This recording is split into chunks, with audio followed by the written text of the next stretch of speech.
Why are we here? What, like life-wise? No. Bournemouth.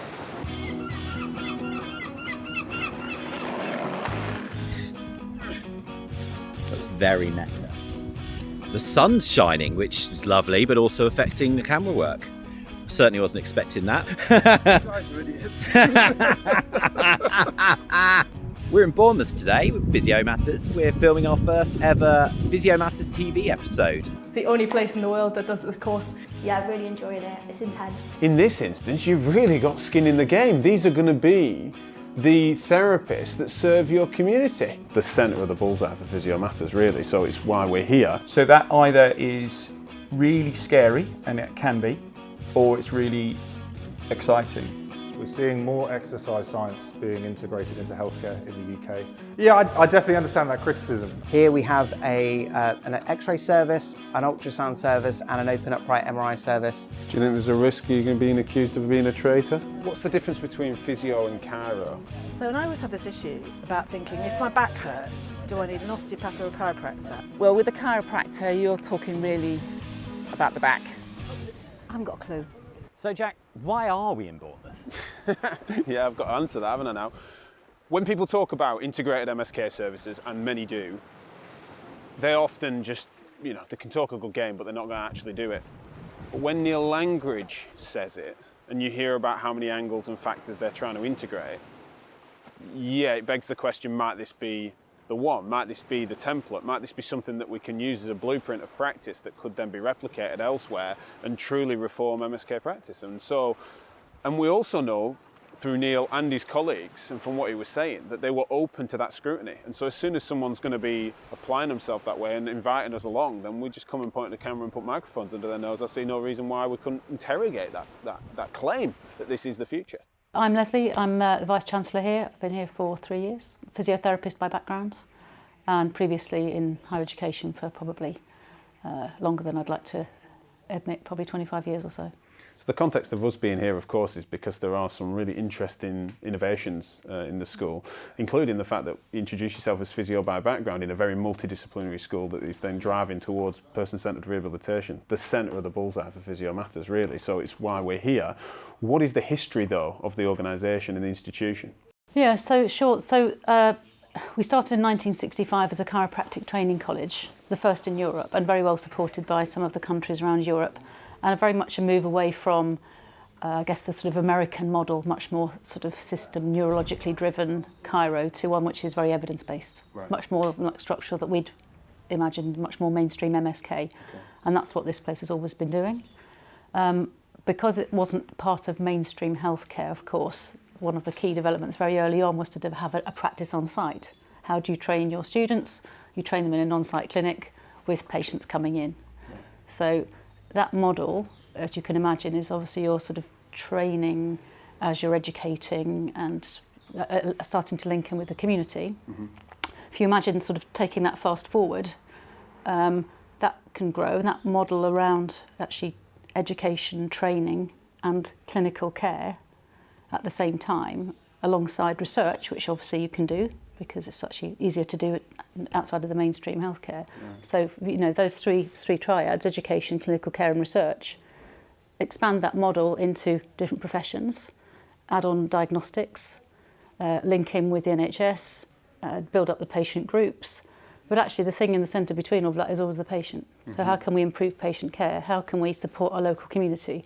How can we give our students on site this incredible experience of having all of this close at hand, while still, of course, having great relationships with our local NHS and PVI. So yeah, very much an MSK focused service. So we do have two kind of main patient groups that will come to us. So we support the NHS in imaging their patients who are claustrophobic or not able to go in a conventional scanner. But then we also have a bit more of an open access policy for MSK referrers. So physios, chiropractors, osteopaths are able to refer directly into our service with quick wait times, quick report turnaround times, and able to get their patients into a scanner when they might not otherwise be able to. And our radiologists are very used to looking at musculoskeletal cases. We have some MSK specialists who do that. So I'm a physiologist. I'm trained as a sport and exercise physiologist. So one of the really great things we have here is the ability to refer very easily within the institution. So we have psychology available, we have chiropractic care, we have physiotherapy available, sports rehabilitation. And with the sports partners that we have, so we work with local athletics teams all the way up to international athletic groups and bodies at this institution.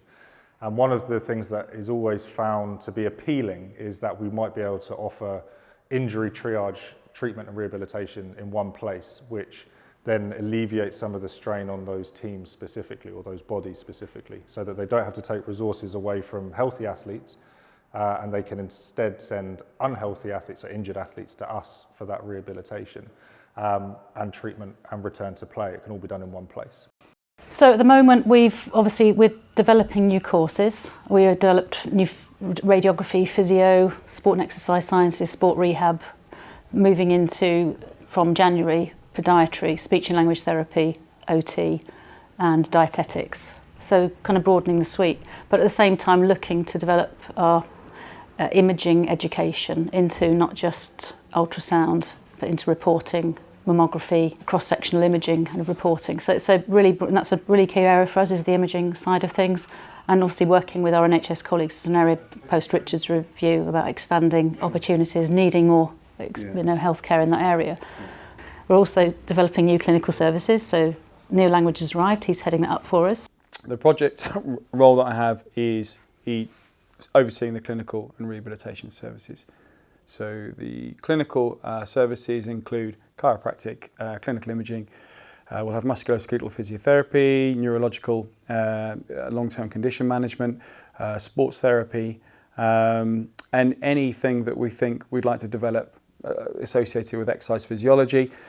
And as services develop, we'll take other opportunities, but in year one, those are my main responsibilities. But alongside that, thinking about the research gaps and what we can do. So actually we're working with a couple of people on behaviour change and also around developing maybe some digital health and looking at evaluating digital health interventions, which we can start here, we can use it as an incubation here, but then get out and that can be rolled out across the system. So as you can see, it's an open upright MRI scanner. So one of the things that we're looking at being more involved in is research. So that's one of the questions we're going to start to answer is, what difference does weight bearing have? So for example, the knee looks different under load as it does when patients are laying down. So that allows us to look for physiological changes that might present differently. A lot of work we do is on spines, and the compression of disc spaces will be different when patients are sitting or standing as opposed to conventional scanner. The interest I'm coming here is the morphing of clinical practice, education and research. So an opportunity to bring those three characteristics, pillars together. One of the main features of this organisation is the use of student practice on site. And that was for me very exciting. So the new services that we're developing will be as part of a student offer, very inclusive of student involvement, and where possible, multidisciplinary, giving the students the opportunity to work in a multidisciplinary service and collaborate where possible. And what we're really trying to do here is open up access for the local community. And because we are in a really privileged position that actually a lot of the delivery that we have and have set up, again, through that heritage and through the tradition, has been sort of student-led clinics. Effectively, the pricing around that is really affordable. And so people can access us. They're not paying 65 quid a session, they might be paying 18 or, something that's manageable. So there is something, yes, of course we need to cover the cost. Then there's a sustainability angle to it. And yes, there'll be private medical insurance companies that will cover some of what happens here. But the mainstay will be to drive that community engagement, which is student-led delivery. So I'm Daniel Heritage and I'm the chiropractic clinical lead at the University College. We are quite unique. We have a placement clinic on site where our final year students, depending on what course they're on, they're either in their 4th or their 5th year of their course, are working with members of the public. And at the moment, we've got 160 students in our placement. With our students in particular, on site, they see from the moment they arrive, they are in this setting that's totally interprofessional, that actually they are part of the wider team and all the focus is on the patient. Because very early on, they might be working in the clinic, supporting the clinic, doing other bits and pieces around it. If everybody's on site, they're mixing, but also mixing in the clinical setting. We know the best in professional education doesn't happen in a shared learning setting, it happens in the clinical setting where people appreciate identities, they appreciate the difference and similarities. And I think it's really healthy to know that that's different. I run the sports chiro club here. So as a part of that, on around a monthly basis, we interview people who are physiotherapists working at elite level sports. We interview people who are MSK specialists or working as part of sports medicine teams. So we're really trying to integrate the profession with other, particularly for that sports side of things. Chiropractic is growing, so we will become more integrated with other health professionals. Yeah, talk to the chiros quite a lot. In terms of like shared kind of lectures, maybe not so much, but just socially, like getting to know the chiros. We've got the physios here as well, sports rehab, and especially on the course, like with working alongside them, you kind of learn a lot from each other with different backgrounds. Yeah, I mean, with our students, one of the really key things we do is we send them out to talk to other students on other courses and other members of staff on other courses to understand what they do. And when we give them, cases, here's a patient case, who would you get involved? And they say, well, I'd get a physio and an osteopath and a chiropractor and this and that and the other. You say, okay, well, and a Venn diagram of therapy, there's a lot of crossover here. So why? What is it about these people that they can bring? Could you pick just one of them?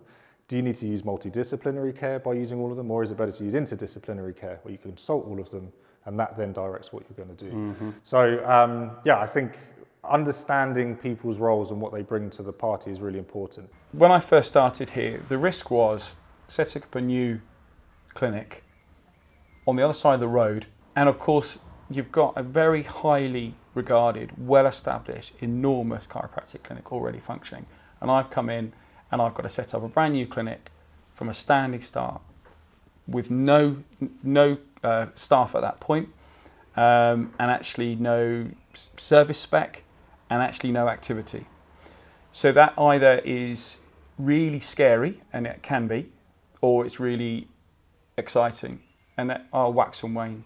In terms of how people view it, my answer always is the proof will be in the pudding. It will be an iterative, emergent process. And we will get things wrong, but we have to learn really quickly to ensure that those problems or those mistakes are dealt with really effectively, and we can work, because we haven't got an end point. So I'm not working to anything other than building activity within that organisation to allow students to have an experience and to make sure there's a community-focused rehabilitation centre. That's the big vision. So that will be research informed, and it will be student informed, and it will be patient informed and community informed. And is it a feasible blueprint for elsewhere? I think it could absolutely do that, but the reason that it's slightly easier here is that the place is run by a healthcare professional that understands it. We've got human tissue licence, so there's lots of things that we do already, so we're not fearful of the fact that we need med-mal insurance. We're not. There's lots of things. Technical governance stuff that would be... Which actually, when I've been elsewhere, it's been, up to try and get some of these decisions through has been quite challenging. It's not impossible, but it's been harder to do. Whereas actually, these are things we've always been doing, so it's natural to us to keep expanding that. ESP, APP, FCP, all these famed acronyms. But what that's done is that the educational needs there at every level of analysis, and then the integrations with the health quangos that realised that we needed a credible competency framework. Absolutely. That seems to be where I'm hearing that intersection with this facility seem to happen. Can you just sort of tell me how that works with your... With us, with Dorset MSK, so we're the intermediate care, we started with, there's 3 providers of first contact practitioner in Dorset. So it started with the pilot that Neil did. Dorset has 3 acute trusts, and we've got 2 acute trusts in the Dorset Community Trust providing FCPs, and then you've also got the independents doing FCP. Actually having an HEI route does help to give that bit more quality assurance. Now, Dorset Primary Care Training Hub have just been amazingly forward thinking, and they put their money on the table and said, right, we want a couple of clinical fellows, here's FCP, this is Dorset, help untangle it. And so we weren't given a very narrow remit. It just said, well, what does it look like? What's wrong with it? How can we make it work, and how can we support it? So as clinical fellows for the Primary Care Training Hub, we got together with the AECC and said, well, how can we make this work? What would an HEI route look like? What's been different then about your interactions with AECC that's then made it clearly much more collaborative than I've heard of elsewhere? Oh, yeah. So the whole thing is, well, what do you need out there? And I think the AECC's growth mindset has led to the fact that they don't know everything.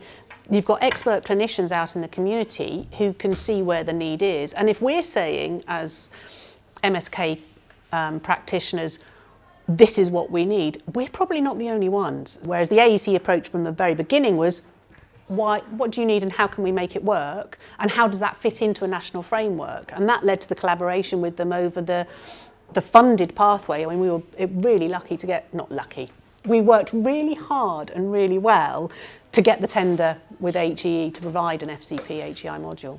Evidence-informed, patient-centred chiropractic, evidence-informed, patient-centred physio. Hair's breadth between them? Yeah, I think in some ways, because we can both rely on that research. You know, if we think about MSK conditions, it doesn't matter whether a chiropractor's done the research or a physio, if actually they're saying X intervention is the best intervention for this patient, then that's what we should be doing. I don't care who someone sees, if what they're doing is making that person better. I think that a lot of what we do now, and it shouldn't matter which profession, has got to be that critical thinking. It's got to be that reflective practice and that reflective model. And that shouldn't matter what your profession is. And if you can hand on heart say that I've done the best for my patient with the most up-to-date evidence-informed practice, then it shouldn't matter where you've come from. And I think sharing courses across professions and having more than one profession in a college has got to be good for every profession. I see myself personally as being a health professional that tries to provide the best care and advice for patients, which may involve me, it may purely, or it may involve others as well. And one of the profession who sees it in its broadest, and as with any profession, there will be those who see it in their eyes and very vocal about it. You'll have others who maybe aren't so vocal about it, but see it in a very different. Do you think there's a risk you're going to be accused of being a traitor?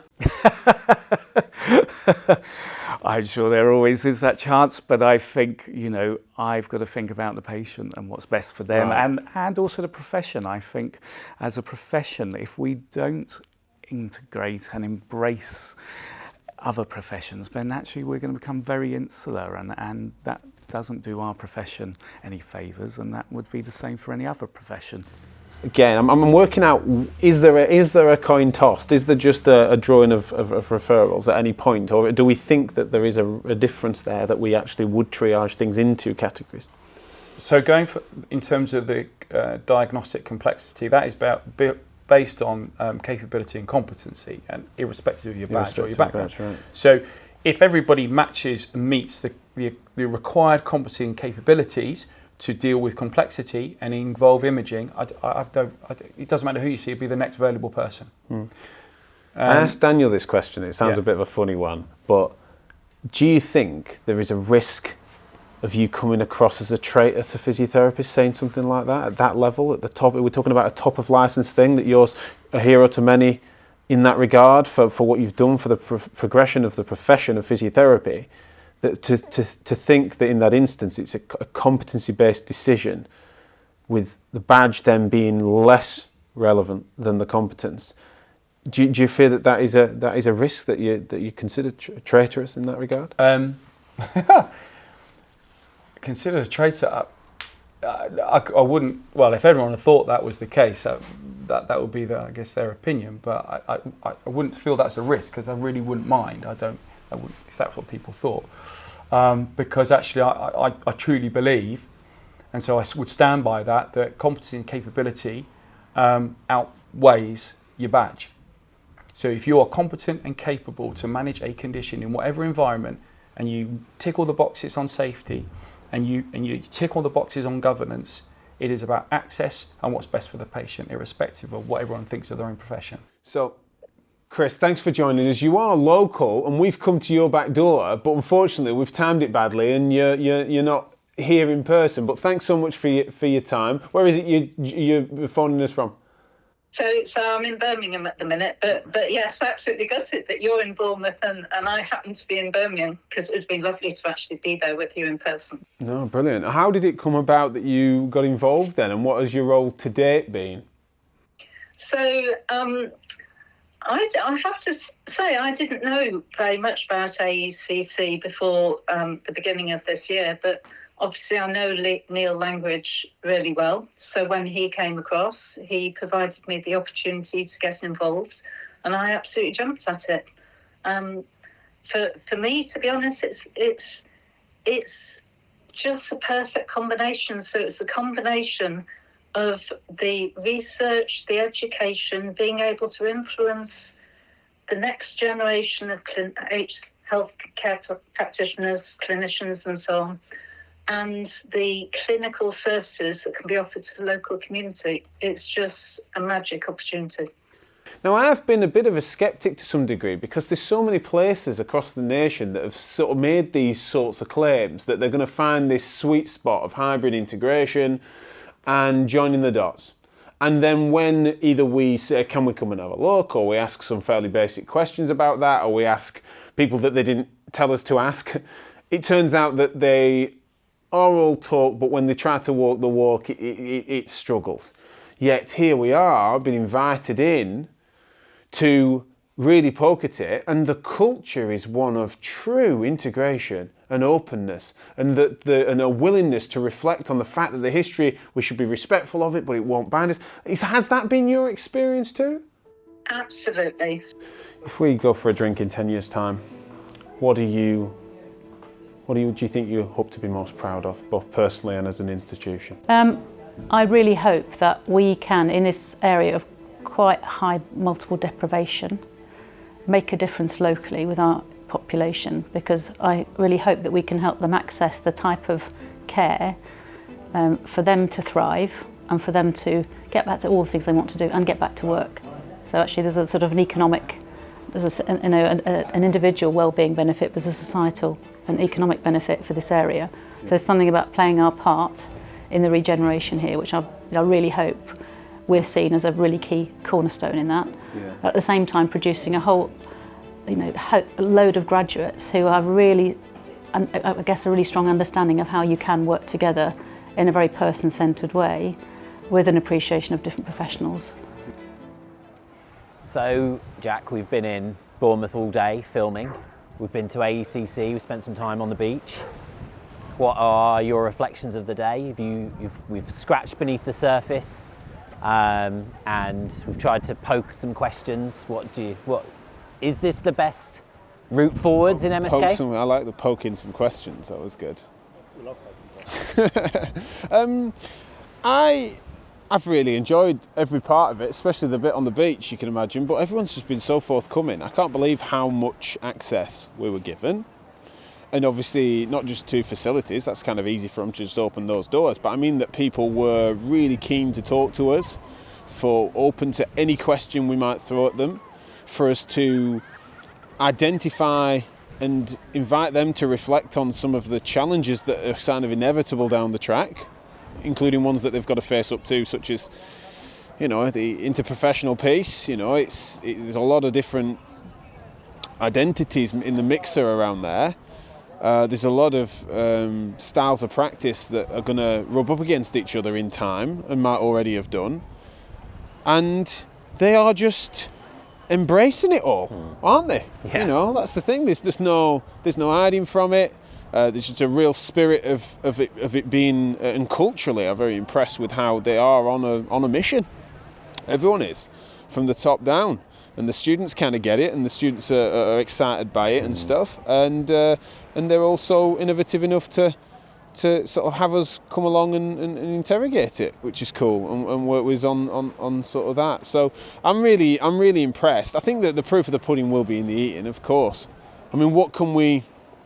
It's early days, isn't it? In many ways. I mean, but I actually think that the hardest bit they are on with or have done. Like I know it sounds mad because the structure is good and sound, and whilst we could all be wrong, they could be wrong, but if we're on the right lines and that is the future of MSK practice, I think they've done a lot of the hard stuff. Actually, they're doing it. You've got to. I'm not saying the outcomes are going to be easy, the patient outcomes or whatever, or creating great graduates. But I just mean like the infrastructure stuff is not to be sniffed at. It's not as if they're just theorising and maybe going to sort of do it. Like they're investing heavy on this stuff and then walking the walk. So I'm really impressed. I can't believe it, really, but I can't wait to hopefully come back and sort of look at what it's doing, ask the public that question, or get hold of some more patients that have been through that process and service, identify and interrogate the data. What are the outcomes? What is the integration of technology? Have they had to succumb to gimmicks and sales and marketing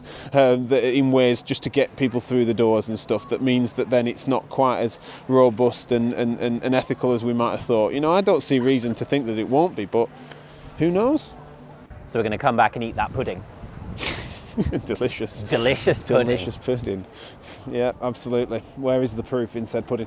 I also wonder, and this is the thing that's sort of a longer term thing, is that I'd be so surprised if this professional identity thing that seems to be woven through a lot of our work at the moment is I just cannot imagine that if it continues on this trajectory, that before it touches, there isn't going to be some sort of, flare up from various different factions there, including certain ones that we're associated to with regards to physiotherapy. It's just, I think there's going to be some sort of cry to say, no, there is something that's really meaningful to be insert professional that doesn't throw back to history and legacy, but actually says right now, here and now, this is a real difference that we need to cling to, and that's not just going to be a fringe few people. I think that that's probably going to happen, and I think that this service can be insulated from that, and this school can be insulated from it. But I think it's going to have shockwaves through, and it's going to need to be that battle's got to be fought to some degree. What do you think it is, or do you think it will breeze past? No, I agree with you. I think there's going to be a backlash of sorts from various locations about not losing their own professional identity and not losing the professional identity in general. So I think there will be pushback from certain locations. And it'll be really interesting in how maturely that conversation's handled. If it's handled in an immature way and mudslinging starts, it'll all break down. If it's handled in a mature way, as you just mentioned, here are some relevant differences and we need to keep these differences because there is a je ne sais quoi to being a physiotherapist, then I think it will only serve to help that conversation in the future.